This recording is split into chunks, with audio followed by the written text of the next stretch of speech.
Monitor especial. ¿Cuál es el tema?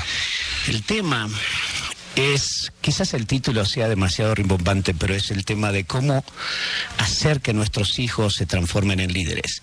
Quizás sea muy ambicioso el título, pero con tantos años que tengo impartiendo programas de liderazgo y tratando de influir en la mente de personas que en alguna forma tienen ya programada su mente en una forma de ser y quizás tenga ya hasta su disco duro demasiado duro como para que puedan yo influir y que puedan modificar esa conducta y transformarse en líderes.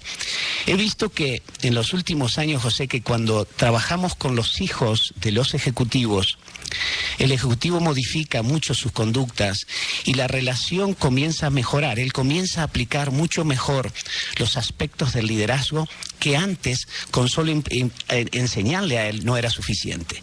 Y esto me ha motivado, y por eso te agradezco que me des esta oportunidad de platicar sobre este tema. Me ha motivado a impartir este tipo de conceptos ya no solo a los ejecutivos, sino al ejecutivo como padre.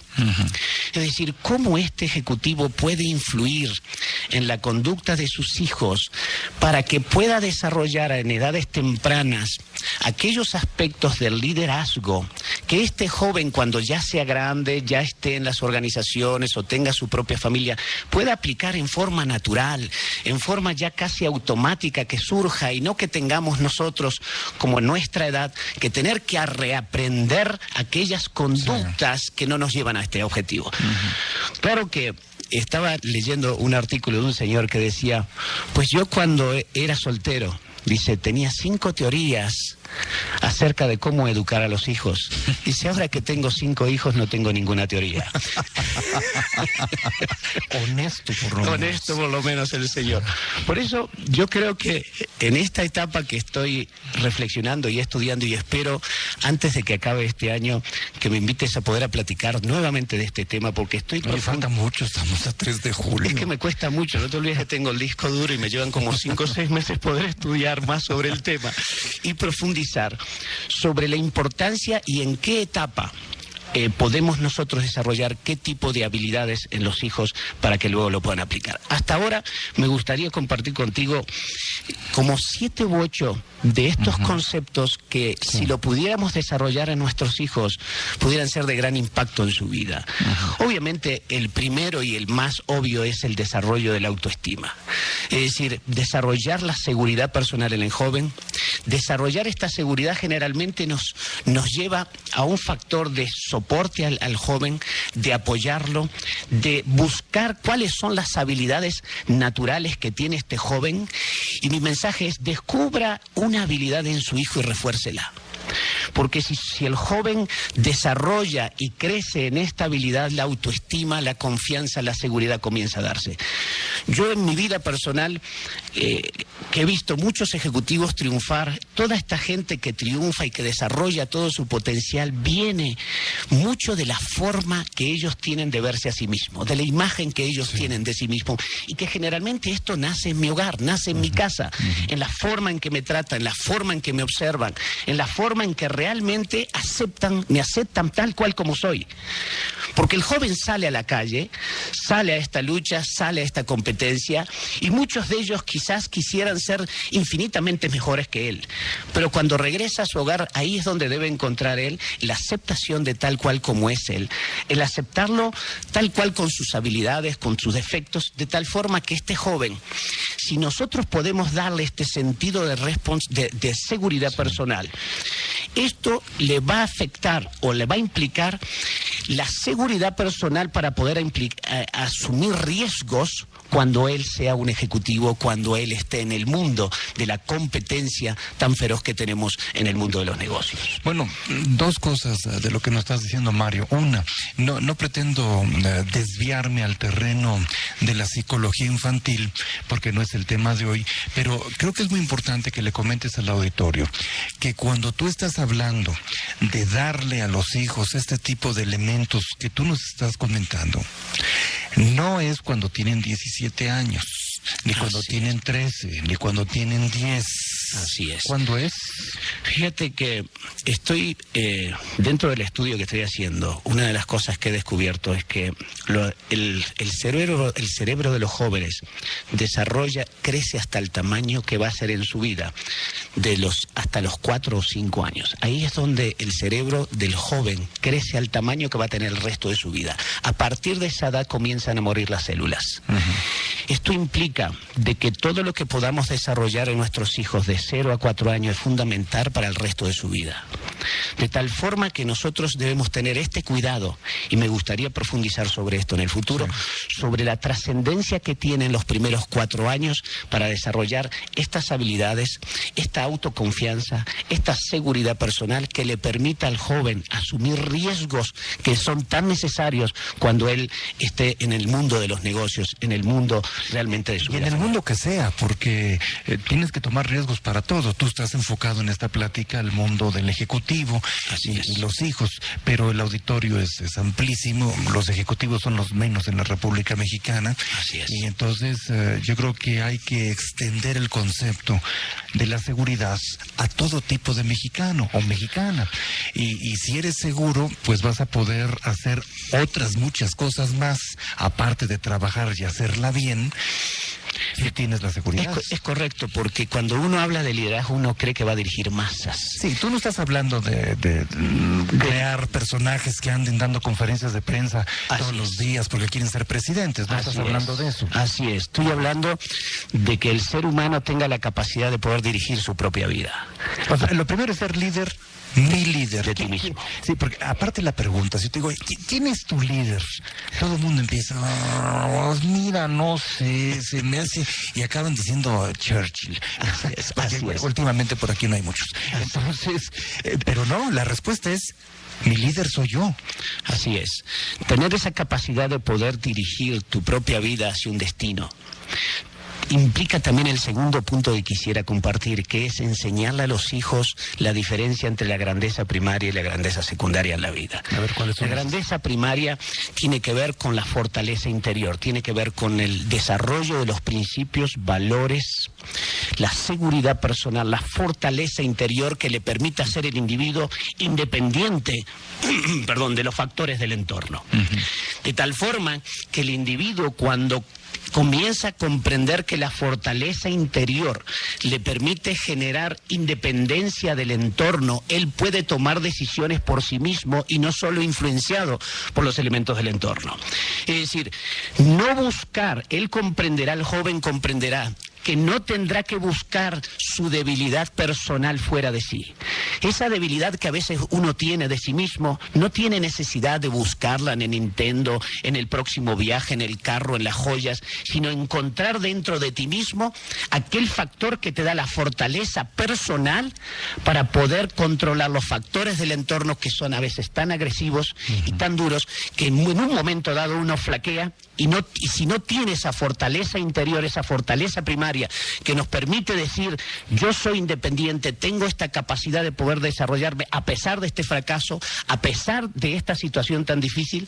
Si no hago esto, José, puedo estar creando una próxima generación suicida dependiente del entorno, de la grandeza secundaria que tiene que ver con las cosas externas, materiales, tan necesarias en el ser humano, pero que no requieren de que seamos dependientes de ellos, sino que sean un instrumento, un medio para poder alcanzar lo que nosotros queremos. Bueno, y lo que vemos cada vez más es lo contrario de lo que tú estás diciendo. Así es. O sea, más personas que son dependientes de la llamada grandeza externa, o sea, quieren, como dicen, fama, dinero, poder, etcétera, etcétera, etcétera, pero no tienen grandeza interna. Entonces, se vuelven rehenes de esa grandeza externa, que ni es tan grandeza que digamos, y bueno, el resultado es que son manipulados de una manera increíble. Así es, porque cuando el ser humano siente su seguridad está fuera de él, la vulnerabilidad que tiene el ser humano es enorme, porque cuando la seguridad emana de los elementos externos, de lo que tú tienes, de lo que tú posees, en una devaluación, en un problema económico del país, tú logras o se te convierte y pierdes todo lo que tú tienes, finalmente tú sientes que muchos de ellos caen en una depresión o muchos de ellos hasta se suicidan porque el valor, lo que vale de ellos es lo que tienen, no lo que ellos son. Sí. O sea, se devalúan también. Así es. Por eso es tan importante, porque cuando uno tiene realmente esa fortaleza interior, usa la razón sobre la emoción. Usa la lógica, la inteligencia por encima de factores emocionales, temporales, que no hacen más que uno sea un individuo dependiente, reactivo de las circunstancias y culpando a los demás de lo que me pasa a mí. De tal forma que estos jóvenes puedan hacerse más responsables de sus actividades, de su escuela, de su educación y comenzar a entender de que la fortaleza interior es un elemento fundamental para la dirección de su vida. Otro factor que para mí es interesantísimo que he descubierto para el desarrollo del liderazgo es crear una familia divertida. Una familia divertida. Divertida. Es decir, en las familias donde uno comienza a encontrar los primeros indicios del beneficio de funcionar en grupo. Es decir, las familias que realmente son más divertidas comienzan a tener una mayor cohesión. Ahí es donde comienza a desarrollarse aquella posibilidad de poder disentir sin herirte, poder discutir aquellas cosas que son profundas de tu vida, mirarte a los ojos y poder hablar sin que esté dañando en profundidad la relación. Porque hay relaciones que son débiles cuando no tenemos esa oportunidad de poder convivir, de poder desarrollar esta confianza que emana de lo que siempre hemos hablado tú y yo, de los depósitos de la cuenta bancaria emocional, que emanan de la buena relación, del respeto, de la alegría. Invita a los amigos de tus hijos a tu casa. Haz que el próximo cumpleaños, algo que hace un amigo y que me fascina, haz que el próximo cumpleaños de tu hijo dure una semana. Festeja la vida de tu hijo una semana completa. Llévalo a los lugares donde él más le gusta, que él coma lo que más le gusta. Festeja cada día, cada noche, quizás con un pastelito y una vela, y que todos realmente en casa podamos festejar la alegría de que este joven esté presente. ¿Te imaginas los grandes depósitos de la cuenta bancaria, la gran aceptación de la persona en el grupo, en el equipo? Él comienza a entender en esta forma que realmente él es aceptado, y esa aceptación hace que él se sienta imprescindible, necesario para ser parte de ese grupo, y eso es lo que realmente lo va a alimentar cuando él trabaje en grupos, cuando él trabaje en su familia, cuando él trabaje en comunidades, ese respeto mutuo, esa flexibilidad que debe de tener para poder realmente sobrevivir en equipo, en grupo, y que el día de hoy estamos más educados en el mundo de la individualidad, en el mundo de la arrogancia, en el mundo de la búsqueda del bien personal, que es lo que nos está llevando a una sociedad totalmente fragmentada y a una incapacidad de poder resolver los problemas que son comunes, pero que son tan individuales que no nos permite resolver lo que el sentido común nos está diciendo que es obvio resolver, pero que necesitamos de los demás. Por eso para mí es tan importante tener una familia divertida, festejar una semana el cumpleaños de nuestros hijos, y el cambio es enorme, enorme. Bueno, y la receta que tú dices, yo creo que se aplica a muchas cosas, ¿no? Claro. La receta tuya o de tu amigo, pero bueno, finalmente lo estás diciendo aquí en el programa, porque sí hay una concentración a veces enfermiza de los cumpleaños, de los aniversarios, etcétera, ¿no? Entonces, ahorita que te estoy escuchando pensaba, no solamente que se festeje el cumpleaños toda la semana, de poco en poco, etcétera, etcétera, sino también, por ejemplo, los aniversarios de bodas, o también el caso de los aniversarios de las empresas, o el caso de, pues, no sé, te recibes, se recibe tu hijo, etcétera, y a lo mejor tienes varios días de reconocimiento, y entonces sales de esa prisa absurda de que es tal día, dura unas cuantas horas, y después se acabó todo. Así es. Yo creo que esto desarrolla mucho la imagen del joven. Yo siempre he visto que en muchos casos las personas se transforman en lo que ellos piensan de sí mismos. De tal forma que si nosotros podemos tratar a nuestros hijos como ellos pueden llegar a ser, no como ellos son. Porque si tratas a tu hijo como él es, no va a ser mejor que ayer. Si lo tratamos como ellos pueden llegar a ser, como la potencialidad que le vemos, podemos desarrollar esta imagen, esta ilusión de que él realmente trabaje en esas capacidades, en esas potencialidades, que le permita en alguna forma visualizar la importancia que tiene de tener una visión a largo plazo, que es el próximo punto que me gustaría entrar. A ver, pues vamos a él. El próximo punto es: desarrolle el músculo de la visión. Siempre hemos aprendido que los grandes líderes tienen algo en su mente. Los grandes líderes tienen una visión, una meta, un propósito, un sentido de su vida. Pero este músculo de la visión lamentablemente ha sido deteriorado por esta cultura del corto plazo que no nos permite desarrollar este liderazgo en muchos de nosotros. Una de las cosas que para mí son fundamentales en esto es: ¿por qué no planear las próximas vacaciones y sentarnos en la mesa y planearlas con nuestros hijos? ¿Por qué no planear el próximo juego de fútbol? ¿Por qué no planear sus estudios de tal forma que podemos generar un mapa mental en la forma de trabajar de este joven, de tal forma que genere un programa mental que le permita alcanzar los objetivos, las metas que él tiene, anticipando en forma preventiva ese mecanismo de prevención que surge cuando tú tienes una visión a largo plazo? Es decir, generar este mecanismo de largo plazo le permite al joven entender entonces que las cosas en la vida se crean dos veces: una mental y otra física, una en la mente y otra en la práctica, una en la visión y otra en la realidad. De tal forma que este principio de que todas las cosas se crean dos veces lo vemos desde la construcción de una casa, primero en los planos y luego en la práctica, de tal forma que esta persona comienza a entender la fortaleza de la visión. Un día te escuché decir aquí en un programa que si piensas, decías, si piensas con el término de la visión de un año, siembra una semilla. Si piensas con la visión de 10 años, siembra un árbol, decías. Si piensas con la visión de 100 años, educa, capacita, entrena a tus hijos. Yo creo que nosotros necesitamos no solo desarrollar en la mente de nuestros hijos una idea, una visión, sino que desarrolle grandes proyectos en él, de tal forma que este joven pueda tener esa capacidad de que su mente no tiene límites. Un día fui a la casa de un amigo y me dice el hijo, dice, yo voy a ser presidente de México. Y le digo a mi amigo, oye, ¿qué le enseñas? Dice, no, nosotros jugamos a ser presidentes. Pongo a mi hijo arriba de la mesa y nosotros lo aplaudimos y le decimos, hijo, ¿cómo tú resolverías el problema de la contaminación del país? ¿Cómo resolverías el problema de la pobreza de México? ¿Cómo resolverías el problema? Si dice cosas extraordinarias, le aplaudimos, y todos nuestros hijos le preguntamos. Dice, estoy tratando de desarrollar esa imaginación, esa capacidad de visión a largo plazo, que nosotros podemos desarrollar ese músculo que va a ser tan vital para este joven, porque esto lo desarrollan los atletas, José.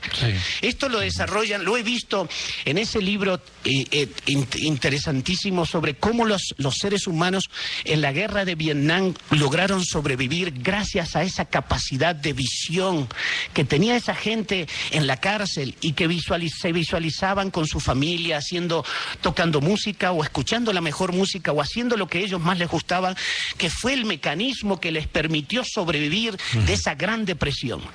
De tal forma que el mecanismo, el músculo de la visión es un elemento fundamental para el desarrollo de la personalidad, de la seguridad personal que emana de saber a dónde uno va. Pero, ¿sabes qué?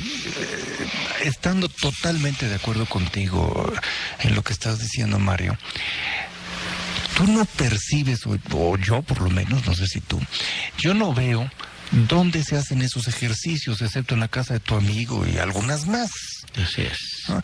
Llegas a la escuela y te dicen, no, aquí no viene usted a corregirnos ni a soñar, usted, esto es así por esto y esto, se lo aprende de memoria y me lo recita de memoria y entonces le voy a dar a usted su pase. Y entonces multiplique eso por millones de seres, por docenas de años, y lo que tiene son personas que no saben soñar, y si no sueñan, pues no pueden desarrollar desarrollar cosas nuevas.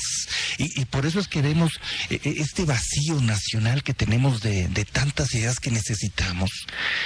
Llega un momento que te cansas, ¿no? Y dices, oye, es que tenemos un problema y las respuestas son las mismas. Como no hay nadie que tenga ideas nuevas de cómo resolver las cosas, pues no. Así es. ¿Cómo las va a ver si nos han castrado el sueño? Así es. Nos han enseñado a pensar en una sola forma, y esto yo le llamo que cuando los seres humanos aprendemos a manejar el martillo, José, creemos que todo el mundo es clavo. Claro. Tratamos a todo el mundo igual, de la misma forma, porque hemos aprendido un modito, una forma de ser, de manejar el país, de manejar mi familia, de vivir yo en mi individualidad y que los demás lo parta un rayo y que los demás sobrevivan como ellos puedan. Y no puedes discutir con ellos, No puedes discutir, y cuando hablo de ellos, de todos los que puedan tener en algún momento alguna autoridad, que puede ser el maestro de tu primero de primaria, puede ser el jefe de tu departamento de la empresa donde trabajas, puede ser quien sea. No se puede discutir, punto. Así es, porque aquellos que tenemos el poder nos creemos que tenemos la razón. Y cuando uno tiene el poder, uno dice, ve la evidencia donde yo estoy, significa que tengo razón. Ve mi evidencia, ve lo que he hecho. Sí, si soy el líder es porque tengo razón y hasta ahí llegamos. Ahí está. Uno no trata a las personas como ellos realmente pueden ser o como realmente tienen su inteligencia. Tratamos a los seres humanos de acuerdo al puesto que tienen. Yo siempre digo que en las empresas, cuando uno no tiene mucha autoridad, le dicen, ¿qué hubo en la mañana? Y luego cuando tienes más autoridad te dicen, ¿qué tal, señor Lick? Y yo, Inge. Y ya cuando estás en más arriba te dicen don, y luego ya te dicen finado, porque ya hablas con los primeros niveles de allá arriba. Es decir, nosotros tratamos a los seres humanos de acuerdo a la autoridad que tengan. Vivimos en el culto al jefe, vivimos centralizados y dependientes de las circunstancias, del poder y no de la creatividad, de la inteligencia de los seres humanos. Dice, joven, aún tienes muchos años aún que aprender, eres muy jovencito, tienes nada más que 6 meses en esta empresa, tu inteligencia no vale. Es decir, ahí es donde nosotros, cuando tratamos de desarrollar la próxima generación, por eso nosotros necesitamos entrar en otra etapa que a mí me fascina en este concepto, es que nosotros debemos ser un ejemplo. Yo tengo que ser modelo. Si realmente quiero que mis hijos sean seres superiores y que puedan vivir una vida mejor que la que yo viví, no puedo solo dejarle ladrillos y dinero. No puedo solo dejarle una carrera, una universidad, porque puedo ser un individuo realmente con una universidad, con una carrera y ser un bruto o un corrupto o un individuo deshonesto. De tal forma que los elementos básicos de desarrollo son fundamentales, pero del modelaje los jóvenes comienzan a comprender la importancia de la congruencia y la integridad como el elemento fundamental de la cohesión de un grupo. Porque cuando uno regresa hacia atrás, José, en la vida, uno recuerda quién influyó en nuestra vida. Y generalmente fue una persona que fue un ejemplo para mí o una persona que yo mucho amé. Y generalmente no fue una persona con gran autoridad, con gran poder, con una forma despótica del uso de su autoridad, sino que fue la persona que más me comprendió, la persona que más trató de ayudarme, y que en este sentido el ejemplo es la parte fundamental. Y si no, preguntémonos, ¿en qué creen más en nuestros hijos? ¿Lo que nosotros les decimos, en lo que nosotros hacemos? No hay duda que nuestros hijos creen más en nuestros actos, en nuestros comportamientos, en nuestras acciones, más que en nuestros desplantes pirotécnicos, emocionales o de discursos extraordinarios. Así es, para poder manipular en alguna forma en la conducta de nuestros hijos. Nuestros actos demuestran la lealtad, la honestidad y demuestran quién soy yo como ser humano. Y ahí es donde el joven empieza a entender que la lealtad surge de la congruencia. Porque a los líderes no le creen por lo que dicen, a los líderes le creen por lo que dijo e hizo. Es decir, es mi historia la que... más por lo que hizo. Así es. Claro. Porque es mi historia la que determina el nivel de lealtad de mi pueblo, el nivel de lealtad de mi gente, el nivel de lealtad de mis hijos. Es decir, es mi historia la que determina si yo soy honesto y si mi objetivo es común o mi objetivo es individual. Sí. La historia marca, en alguna forma, el elemento fundamental de lealtad, de confianza y de credibilidad entre lo que dices y haces y entre lo que prometes y cumples, hijo. No se puede salir con perdón y con grandes discursos de los problemas que te meten tus conductas o la incongruencia de tus conductas. No se vale pedir perdón diariamente sobre aquellas cosas que representan la incongruencia entre lo que yo digo que es el valor más importante de mi vida y lo que estoy haciendo con ella. Y no puedo, y eso es lo que nos está llevando a una sociedad desintegrada, fragmentada, y que realmente yo sí creo que lamentablemente nuestra generación no va a poder ver una sociedad mejor. Más nos vale que estemos generando una próxima sociedad, una próxima juventud que pueda vivir de la forma que nosotros anhelamos, pero que nosotros hoy no podemos, porque nuestros actos son diferentes a lo que pensamos. Bueno, y déjame darte una noticia no muy buena, ¿eh?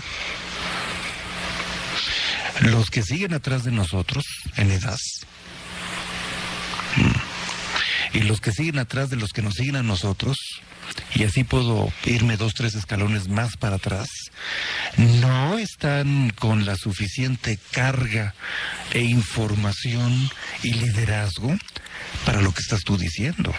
Así es. No están preparados para ello. Es más, creo que muchos cuarentones como tú y yo, y algunos cincuentones y algunos treintones, ya empiezan a darse cuenta que hay mucha gente, pero demasiada gente de edades inferiores a nosotros, que no están en la sintonía correcta. Así es. Están más en la búsqueda. Porque no hicimos bien la tarea. Así es. No nos preocupamos bien de 0 a 4 años, seguimos con el mismo modelo educativo público o privado, seguimos con la misma información que damos a través de todo lo que podamos, y con los ejemplos nacionales que, bueno, no han sido así como muy ilustrativos de lo positivo. Entonces, hay que reconocer que no es que tú te mueras o yo me muera y los que vienen atrás, ojalá, y seguramente que en toda sociedad hay de todo. Así es. Pero masivamente hablando, no se ha hecho la tarea. No, yo creo que hemos equivocado el camino y nos hemos centrado más en la grandeza exterior, en la grandeza secundaria, y nos ha hecho ser dependientes. Somos guiados por nuestros carros, vistos por nuestras televisiones, fumados por nuestros cigarros y usados por nuestras joyas. Es decir, realmente el ser humano comienza a entender que el fin justifica los medios, lamentablemente. Y esto es un factor que ojalá algún día entendamos, que hoy estamos pagando el precio de la violación de un principio que rige todos los órdenes de la vida, que hay cosas que están antes en la vida. Y que hay ciertos principios de carácter común, de sobrevivencia común, que son necesarios cultivar en las próximas generaciones, o esta individualidad va a terminar por fragmentar tanto nuestra sociedad, que vamos a lamentar, no ahora, sino en nuestros próximos nietos, lo que nosotros estamos construyendo. Estamos dejándole un país inferior al que tenían anteriormente. Quizás más tecnificado, con más computadoras, pero en algunos lugares, Así es. En unas esquinitas del país, la mayoría del país no usa computadora. Le estamos dejando realmente leña mojada, le estamos dejando el camino más difícil, que es cambiar esta estructura, que por eso mi último punto, José, quisiera decirte que es desarrollar la habilidad o la capacidad de la retroalimentación, esto de recibir y dar información. Yo no encuentro en un país, en una empresa, en un jefe o en tu vida personal ningún instrumento de crecimiento superior que la retroalimentación, que te digan cómo vas. Yo hace algunos años inicié en mi casa la reunión mensual, que yo le llamo, de cómo vamos en casa. Una junta mensual de cómo vamos en casa. Mensual de cómo vamos en casa. En la primera etapa sufrí mucho, porque mis hijos me decían cómo íbamos. Cómo iba mi esposa, cómo iba la familia, cómo íbamos nosotros. La característica fue no juzgar, no justificar, sino tratar de comprender. Un día me dice uno de mis hijos, le digo, oye, ¿por qué no hablamos de papá? ¿Cómo me ven a mí? Me dice, no, tú eres muy bueno, papá, pero regañas mucho. me dice Rodriguito. Y le digo, Carlos, ¿y tú? Sí, tú regañas mucho, papá. Le digo, ¿y cómo te sientes que papá regaña mucho? Y me dice Rodrigo, pues papi, me siento que no soy nadie. Me siento que me siento mal, me siento que no soy nada. Respiré 2 veces y le pregunto a Carlitos, ¿cómo te sientes tú, Carlos? Me dice, yo me siento que tú ya no me quieres cuando me gritas. José, yo hago todo por mis hijos, yo doy todo por mis hijos, pero eso no importa. Lo que importa no son lo que hago, sino el impacto que yo tengo de mis actos. No es lo que yo los amo, porque los amo con toda mi alma. Lo que importa cómo yo implemento, opero lo que yo digo que es el amor, lo que yo creo que es la disciplina. Estaba destruyendo a mis hijos, que es lo que yo más amo en mi vida. Necesitamos la retroalimentación para saber si nuestros comportamientos corresponden con las expectativas que uno tiene de nuestros hijos, porque a veces uno se da cuenta muy tarde cuando tienen 18 o 20 años. Y ya es muy tarde y no entendemos por qué nuestros hijos se nos van, no entendemos por qué nuestros hijos no nos entienden. Es que nunca nos hemos sentado a saber cómo vamos. Porque nuestros actos en muchos casos corresponden con conductas que he aprendido en mi etapa temprana, pensando que el control, la vigilancia, el orden, la disciplina estricta castrense es la clave de la educación, porque así yo nací en una familia donde la disciplina, el orden era la característica. Por eso yo diría que en las empresas es fundamental también, porque esto lo van a aprender. Lo van a tener que aprender de que su gente pueda decirles, jefe, esto está mal, sin considerarlos un síntoma de insubordinación, sino considerarlos como una contribución, un foco rojo de cómo van tus conductas y de cómo están afectando tus conductas al ambiente del grupo, al ambiente del equipo. Y esto es fundamental para el que guía un país, para el que guía una empresa, para el que guía a su familia y para el que guía a sí mismo, porque uno tiene un anhelo en su vida y a veces nosotros vamos a toda velocidad y en reversa en la vida y no nos damos cuenta más que al final de la vida. Este ejercicio que tú nos estás comentando, que tú practicas en tu familia, la junta mensual de evaluación de cómo vamos, requiere de un ejercicio de madurez muy grande, porque a lo mejor alguien dice, pues yo lo escuché, lo comentó Mario Borghino hoy en Monitorri, a ver si el sábado, el domingo en la comida lo voy a organizar. Yo creo que no es así nada más respuesta emotiva, tiene que pensarse muy bien cómo hacerse. Imagino que tienes que tener respuestas, porque si vas a hacer el ejercicio el domingo en la comida, pero a la primera que te diga, no, papá, es que tú regañas mucho y en ese momento te tocaron el botón, te enojas y los vuelves a poner como servilletas en la mesa. Así es. Bueno, entonces me imagino que hay que tener atrás un bagaje, ¿no? Así es. Y esto requiere de que si tú escuchas es porque estás dispuesto a modificar tu conducta. Mejor ni escuches, ¿no? Y una cosa sí es importante, es verdad lo que estás diciendo, en las relaciones interpersonales lo rápido es lento. Es decir, más de una vez hemos querido resolver un problema con un hijo adolescente en un fin de semana y no se resuelve aunque uno quiera.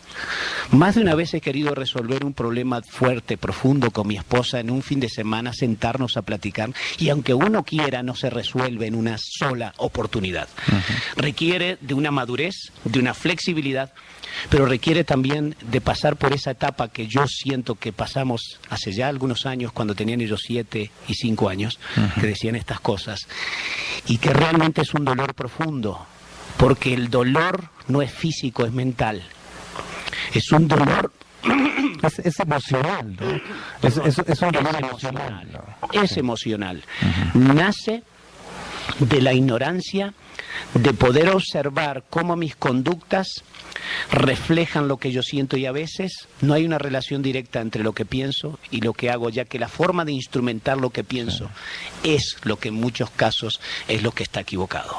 Por eso no importa cuánto los ames, lo que importa es cuánto yo estoy influyendo en ellos, porque puedo amarlos, puedo darles todo en la vida y realmente nunca lograr aquel anhelo que yo siempre deseé o esperé de esa retribución, de ese amor que yo he dado, pero lo di de tal forma que lo único que generó fueron jóvenes que anhelaban desaparecer de mi hogar lo antes posible para no soportar tal presión. Y aparte, irse con una carga muy negativa, porque si tú no hubieras preguntado hace algunos años a tus hijos lo que les preguntaste, y no te hubieran dicho, es que cada vez que nos regañas, como uno de ellos te dijo, me siento nada. Me anulas, me nulificas. Bueno, a lo mejor hubiera seguido regañando, te hubiera seguido obedeciendo. Un día a lo mejor incluso no se va de la casa, se va porque se casa y resulta que él se siente nada. Así es. Y anda como nada por la vida y no él sabe por qué.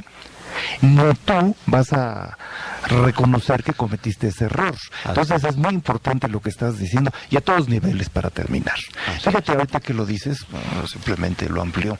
Tú cuando ves en los países que los presidentes digan una vez cada X tiempo, no voy a ir a decirles lo que yo pienso ni cómo se debe de hacer, simplemente me voy a sentar a escuchar.